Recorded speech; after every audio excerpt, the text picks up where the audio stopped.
If your family has enjoyed the surprise of twins, you know that they truly double the amount of pleasure and joy. And of course, you need to sew 2 of everything. We don't have quite enough time today to sew 2 of everything.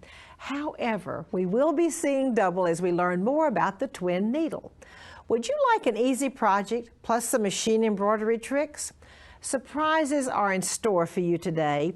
Welcome to my sewing room.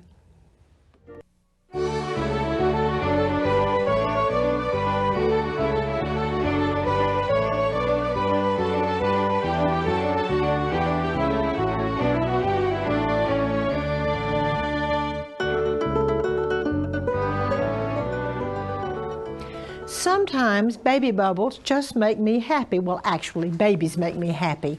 This is the cutest little girl bubble.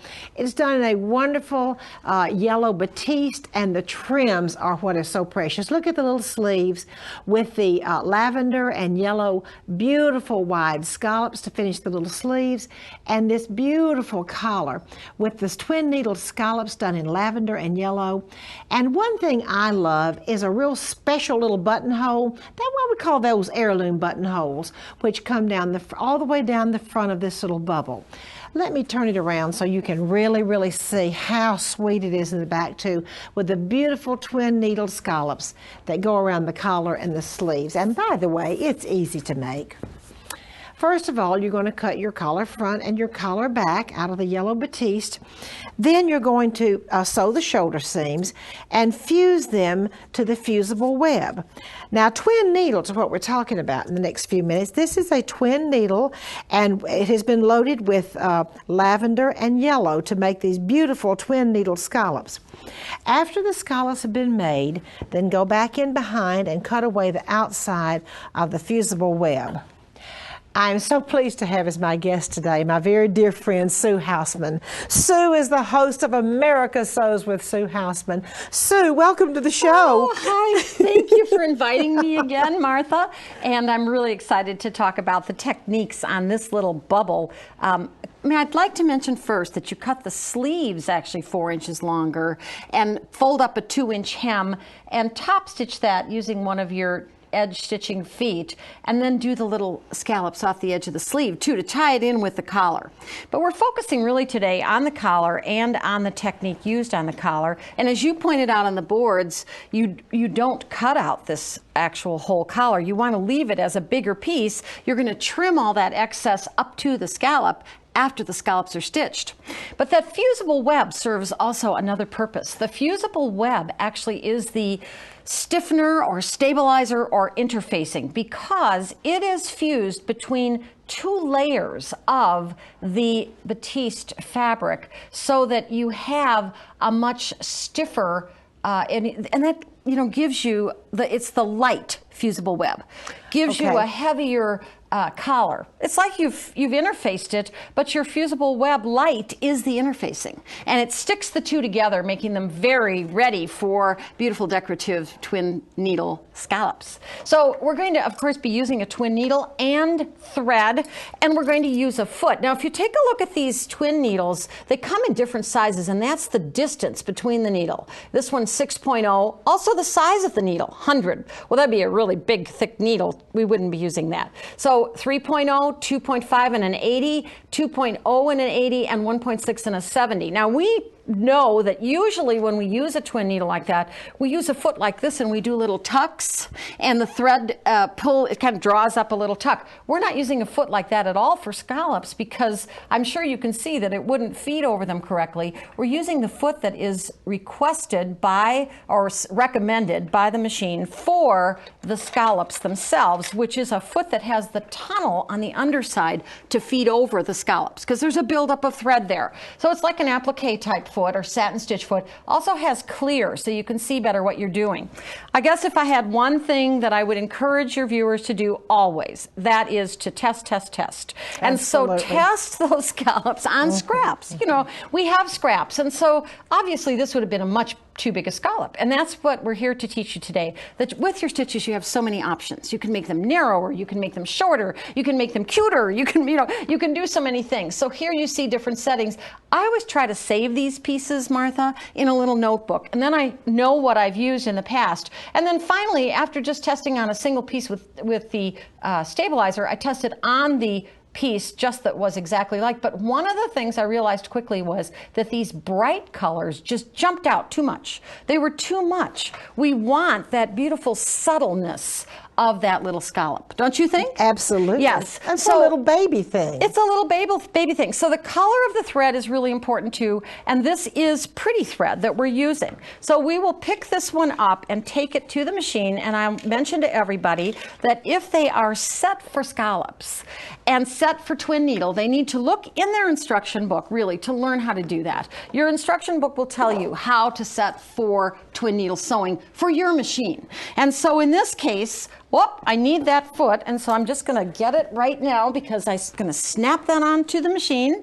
And be sure, another little tip for your viewers, be sure your threads are under the foot and to the back before you start sewing anything. So many people don't worry about where their threads are, and then they wonder why it jams up when they start to sew or why they have problems.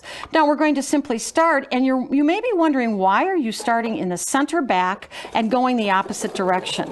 Well, here's the truth, Martha.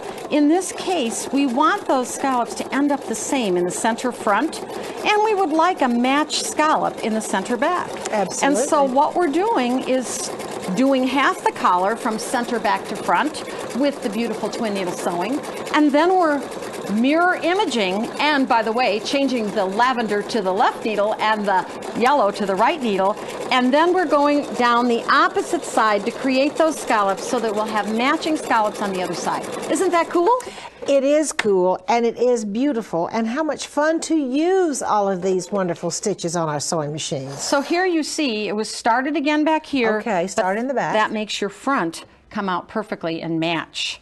And Martha, just a couple of other tips for people before we leave them. Somebody pulled the pins out of this, but they were actually there for a reason, because we would then edge stitch in the ditch with one of the edge stitching feet and a straight stitch and a matching thread to stitch that collar to the actual yoke of the little bubble, and that would keep the collar down and keep it in place, and it would be easy to launder.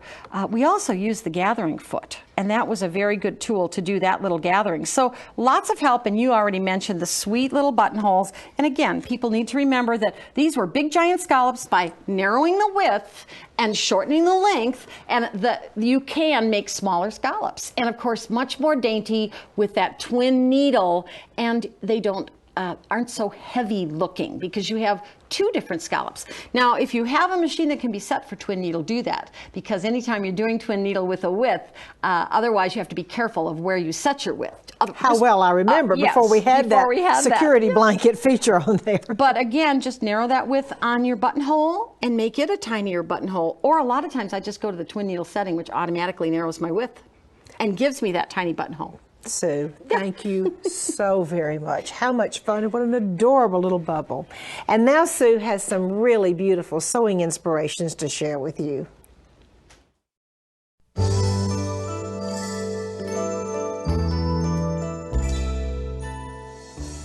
Tell me about this wonderful pillow, Sue. Well, Martha, this is actually a fun embroidery. You could certainly do this wing needle work with the hem stitch needle and sewing with the foot and the feet teeth up, but this is an endless embroidery with the wing needle. With the so it's narrow created, puffing, so pretty. Lots of technique, the puffing technique and the little narrow rolled hem. That's the quicker project, the pillow, but this is the baby quilt. Isn't this fabulous? It really, really is. And again, these are embroidery designs, and you can add a monogram to the center to go for the baby that you have it. This is one of our single tie techniques to tie your quilts that we like to show with a single stitch. So it's an embroidery design collection. This I just had fit over. Oh. You know, that one is more of that velvet embroidery. The thread is made by thread, and it's cut afterwards. And of course, this too then with the type of antique vintage type stitches around the edges. So it's a border design, done the border with the design this way rather than this way. So now that's just one hooping, right? That's one hooping. On the large, one hooping on the large hoop. And yes. this, again, I'm just ready to slip this to take this home with me. Isn't that beautiful? Now that's the same design that I'm wearing on my jacket on the back. So it's for fashion or for home deck, and there are smaller coordinates like I have on the front of the jacket. And the but again, that feels so good. That's cut with a seam ripper. We actually have that upside down because you notice there's birds, so they're standing on their heads. Not that it matters too much, but I guess some of them are up and some of them are down, but you get the idea. It's a really beautiful design. Oh, it no is right or up. Beautiful. And then this one is exquisite. Yeah, this is fun. This is done with a yarn couching, and this one is done free motion. Now you can do yarn couching with Embroidery Collections too, but it's fun to do this free motion because the yarn just stays right with the needle, and all you do is create the loop-de-loop-de-loop-de-loops and create the design. Absolutely exquisite. Beautiful wall hanging. This is a simple for people. You know, it's very popular today to have lace showing, but when you have the white lace on a color, it kind of looks like your underwear showing. So you can buy a simple t-shirt, and then in the color of thread, create the freestanding lace in the embroidery unit on a water-soluble stabilizer. Wash away the stabilizer, and then just top stitch it onto your V-neck sweatshirt. That's really cute. I love that idea of matching the thread to the sweatshirt. What a to the fun t-shirt, thing to, or to a light t-shirt, to anything, V-neck. Yeah. Sue, thank you so much. And now welcome. Sue has a so quick, so easy project to share with you. I do.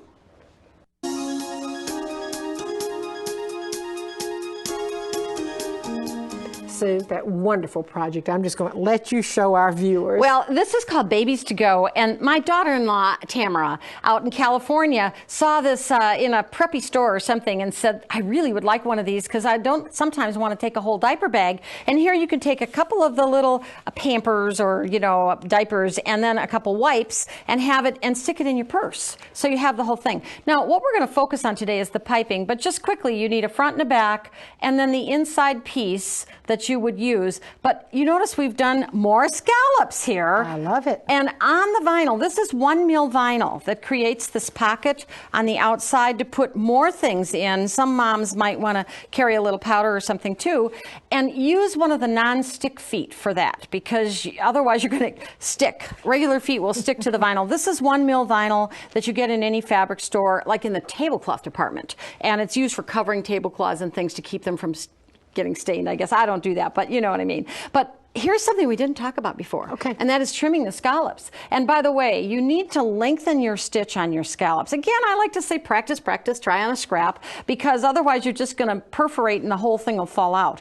But when you trim scallops, just go to it with a nice little sharp scissors. On those little tiny ones, I used a little curved one that actually curved right into the scallops, but you just trim off the edge. The vinyl is very easy to trim. Again, lengthen your stitch a little bit though when you're doing anything on vinyl, because otherwise the stitches will fall out. That can happen. But let's talk about the piping. We've just got a second to share with people that we've done pretty piping on this piece. And we do that by doing decorative stitches before we cover the cord. So cut your strips on the bias as we like to do for piping. There you see them. Stitch your decorative stitch down the center of that and then snap on your piping foot. Now there are different size piping feet. We'll use the clear one today so you can see better. You can't even see there's a groove in there, but there's a groove here, a bigger groove for the bigger piping, and of course a double groove. But let's just pick up that clear one and snap it on. And we're threaded with a straight stitch, and we simply wrap that cording with our strip. In other words, here's your cording. This is your big cording, so we would need the big foot for that. We're going to go to the little cording, wrap the cord in that strip. What you can't see, Martha, but you could see on those metal ones is that there's a groove on the underside of that foot that this cording just falls right into. And we'll just stitch, and it covers, you know, so many people try to cover cord with a zipper foot and it slips around. Virtually every machine today has a piping foot that will guide it for you, make it simple as pie, and then insert it as normal piping right around the edge of your baby's to-go piece. Isn't that great? Well, it is great, and the decorative stitching just adds that extra little touch to it. Isn't that fun? Well, that's a very convenient thing for our grandmothers to have in case we're out with our babies too. Well, this is true. Sue, thank you so much. And now we have some machine embroidery ideas to share with you.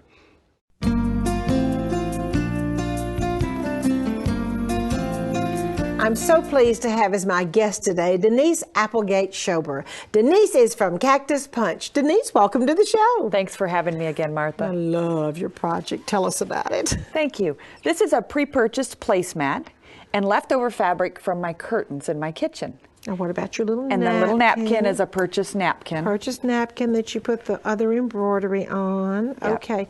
This is the turquoise is leftover curtain fabric. Leftover curtain fabric. And the little pocket here is so cute. Show us what I think Madeira applique. It is Madeira applique with the embroidery unit. By embroidery unit. Yes. Okay. So let's go over and we'll talk about what you need to do this little project. We have a large hoop, and the hoop is made for the specific, or the embroidery design is made for the specific hoop, and there are little registration marks on the design that will sew out when you're ready to do your design that helps you to move it. So if you're doing a table runner instead of a placemat, you could do a long piece. You'll need thread and, of course, the embroidery collection. So let's go to the machine and we'll show them what we're going to do. Okay. So in the machine, we have our hoop, we have our placemat, and then we have the leftover curtain fabric. Okay. And the first thing it will do is make a registration line, and on that registration line... Just a straight stitch, the registration line. Just a straight stitch okay. with a little curve to it to cut on. Well, a curved straight stitch. And then we're going to cut away this fabric all the way around the line, and then it's going to applique a decorative stitch on it. Denise, do you take the hoop out to cut the extra fabric away? It's probably better that you do take the hoop out, okay, cut the fabric, and then place it back in. So let's go over and we'll show you what that looks like once we remove that. Okay. So we have the placemat with the fabric and the applique stitch on top. And this is the piece that we cut away. So you can see the scallops that we had cut away from the piece of curtain fabric. It's basted in the hoop just to keep it from shifting. Now to finish off these edges, I have this edge stitching foot that has a little line in the center of it that you can follow that fabric. It's a pretty simple technique, and made a little pocket with the leftover edge for that little napkin to sit inside of. What kind of stabilizer did you use? I used a tear away because the placemat's pretty stable itself, so just something to tear away, and then you don't have anything left when you're And this done. one would not need a topper because it was so stable there. But you used a tear away stabilizer, and I guess the last thing to do is tear away that stabilizer and put it on the embroider table. your napkin and put it on the table. Thank you so much, Denise. Thanks, Martha. And now I have some quilting ideas to share with you.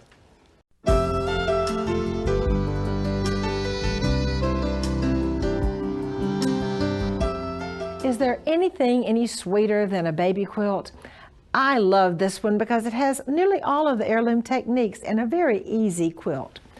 The first technique is curving lace and mitering. Do you see how we've curved lace around the edge and mitered at the corners? The second technique is a diamond, and really it just has mitering on it.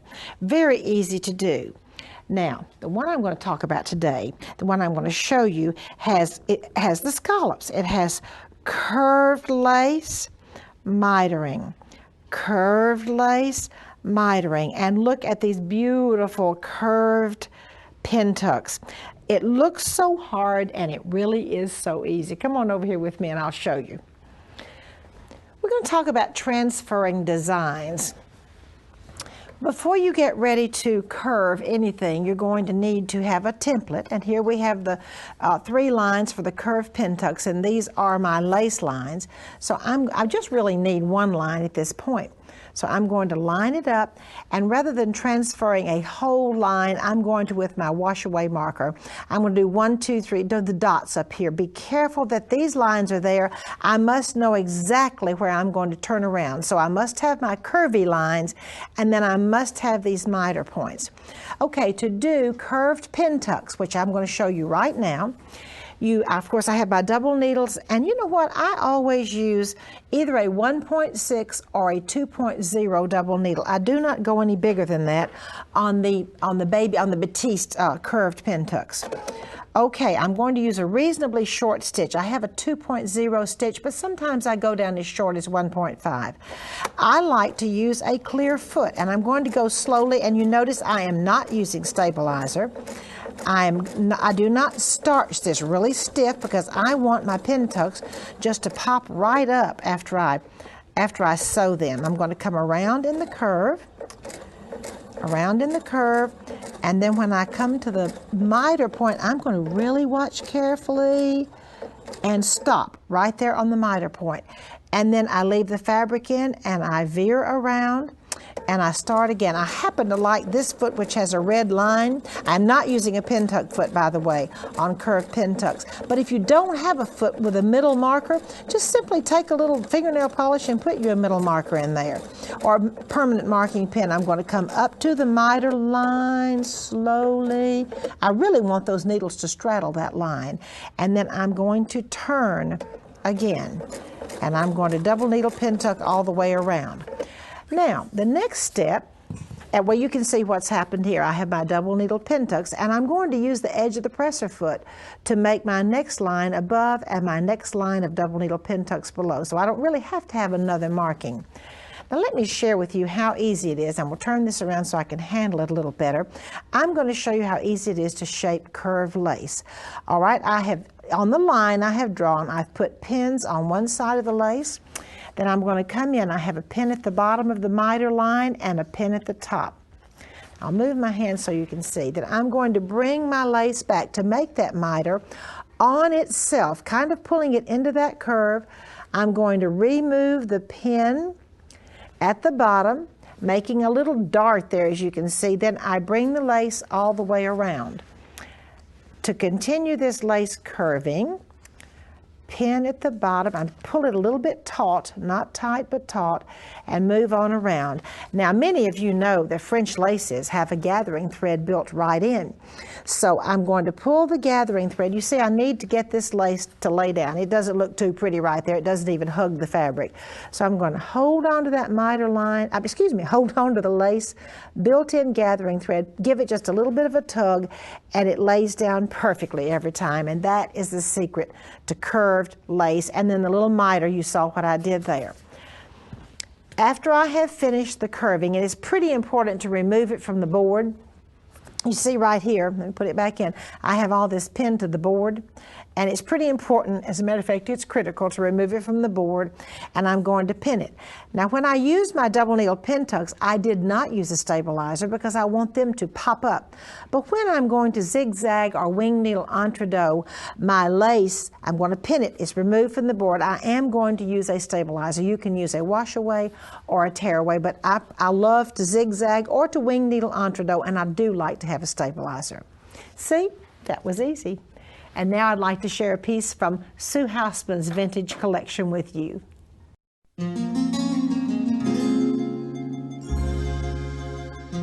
I am so glad that Sue Hausmann brought us this piece to share with you today from her collection.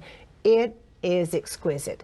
The fabric, actually the embroidery, is done on netting, and I might add that if you're so fortunate as to have an embroidery machine, you too can get some netting and make this incredible fabric. The bodice is so pretty, and it has a pretty waistband. Then the skirt, I'm going to hold it up so you can see.